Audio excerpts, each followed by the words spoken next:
If you've gone from shooting digital to shooting film, you're probably aware of some of the challenges that come with it. One of which is selecting what film stock you want to use. If you look up the name of a film stock on the internet, you're probably going to find a bunch of images that look completely different from each other. And most of that is due to the fact that there are so many variables involved. Lens are you using? What film stock? Did you do any post-processing? Did you expose it properly? Was the film stored properly by the retailer? I'm going to shoot 2 rolls of film on the same camera body and lens today. 2 different rolls of film. Then I'll send the photos to a lab and then we'll compare and contrast a little bit. Disclaimer, by no means is this a scientific video. We are really just doing a fun little experiment, but I hope you'll stick around for the ride. And if you don't have the time to stick around or you just don't want to, skip to this time code and you'll see the results. But if you're hanging out, welcome. Let's go shoot some photos.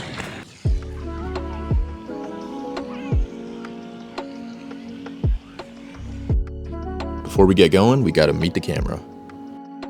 This is a Canon A-1. If you, like so many of us film photographers, got your start with a Canon AE1 or an AE1 program, then you'll really be able to appreciate this thing. It's like their big brother, easily one of my favorite film cameras of all time. Having been released several years after the AE1, it's got some additional technical features, a notable one being aperture priority mode, using this handy little switch. As far as the lens mount, we're looking at a Canon FD mount. The FD lenses are great. Let's take a look at the ones we'll be using today. I've got the 35mm 3.5 and the 50mm 1.8. Both have the older metal breech lock attachment mechanism. Canon also offered the plastic bayonet style in the newer versions, which you may have also seen around. But these are great. They're reliable, robust, they're fast, solid choice. Now that's important at all, but for our purposes, the star of the show is going to be the film. So here we've got 2 different 400 speed Kodak film stocks. Ultramax is going to be a little higher in grain, saturation, contrast, and Ektacolor is kind of the quote-unquote professional Kodak film stock. At this point, we can consider Ektacolor the equivalent to Kodak's film stock Portra, so wider dynamic range, in my experience typically more flattering pastel colors. As of the filming of this video, Kodak Ektacolor 400 goes for $16.99 per roll USD, whereas Ultramax is $9.15 USD. Is the price difference worth it? Let's shoot both and find out. Okay, time jump. I will always sit or lean on things, so I'm going to keep up my theme of sitting in random places. Today, we are in beautiful New Jersey on a hiking trail, and I just found this little outcropping with some picnic tables, so I set my stuff down. I'm going to walk around and start taking some Kodacolor and Ultramax photos. Specifically, what I'm going to be looking out for is how well the exposure latitude helps us out, considering these pretty heavy shadows under the trees. Let's do it.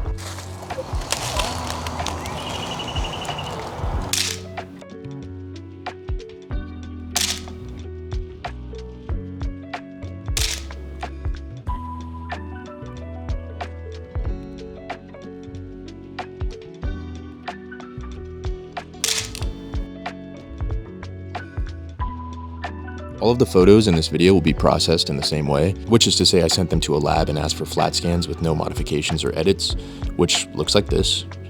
So for the sake of being able to identify each film's unique qualities, I'm going to be adding a contrast curve and color adjustment to each one. And I'll be keeping the edits minimal though for consistency.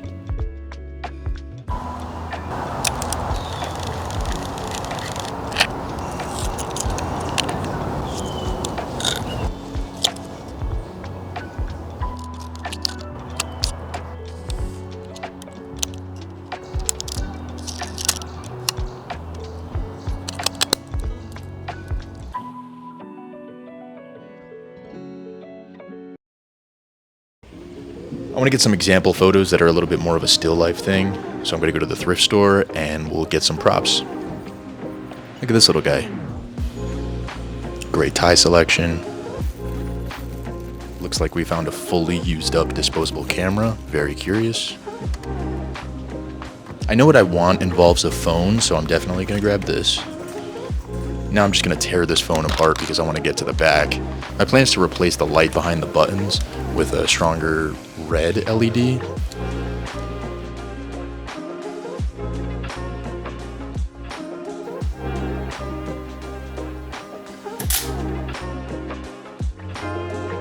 Yeah, it kind of worked.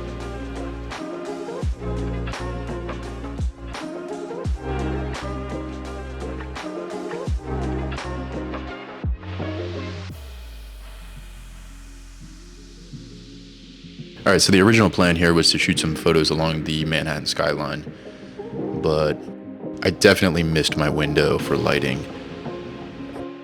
I think I'm gonna have to come back here another time.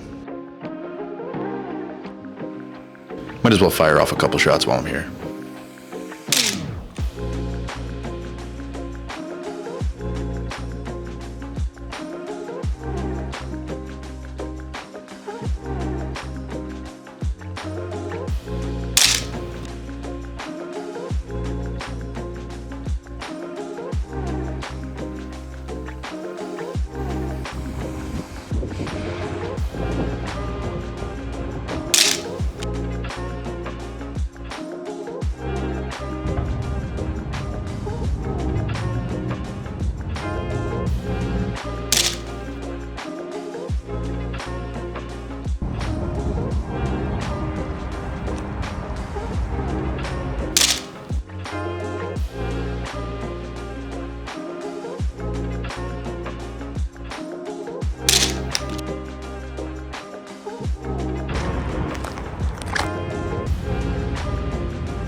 So I wanted to go into Lightroom here and show an example side by side. This is the Ultramax version of the photo.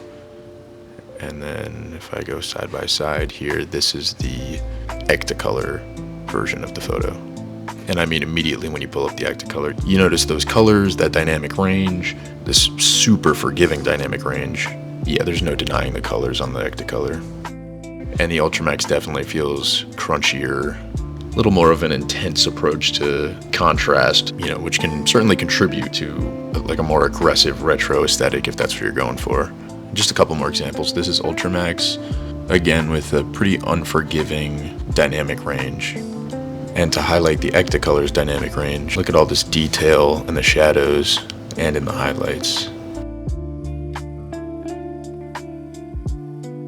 Here's another Ektacolor sample. And even though this is a pretty unremarkable picture, I wanted to include it because there's some noticeable halation here on the highlights. But I think it looks pretty cool. Thank you for tuning in and joining me on this adventure. I hope you at least got something out of seeing reference photos for both Ultramax and Ektacolor. We'll play all those photos in a slideshow right now. Make sure you save this video if you want to use it as a reference, and make sure you subscribe if you're into this kind of thing. Thanks everybody. Cue the montage.